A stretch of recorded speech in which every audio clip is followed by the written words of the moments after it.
This is what our mobile app looks like and is what the technician would see on their phone when they're completing any work that needs to be done. This format is obviously not what you would see on a phone. It's a bit extended because I'm trying to show you some more details, but the technician would see something like this on their phone. Here are some details that they can see that are related to the service activity they're working on. We will go through the mobile app features in further detail in another video. However, this one will focus on the last part of the service call process. Through the mobile app, the technician would log their start time in the time section right here. And if they're logging travel, their arrival time.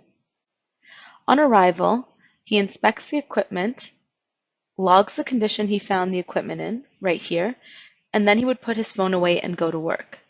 Once he's done, he would log the work he did in the work performed field right here and log the materials that he used right here, and if he has any recommendations for the work that still needs to be done right there.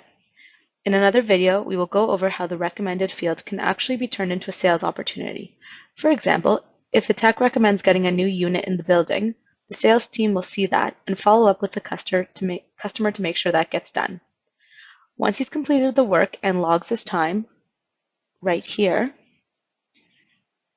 he marks the service activity as complete, which automatically creates a time card for him.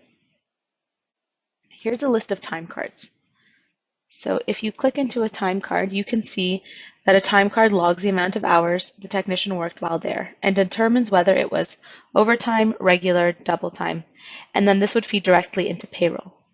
All the information that the technician inputs into the mobile app gets automatically updated on the service activity in the system. His time card needs to be approved by someone in the office, and once it's approved, the service activity will automatically be completed. Once all the service activities in a work order are completed, the work order is then completed and ready to be priced.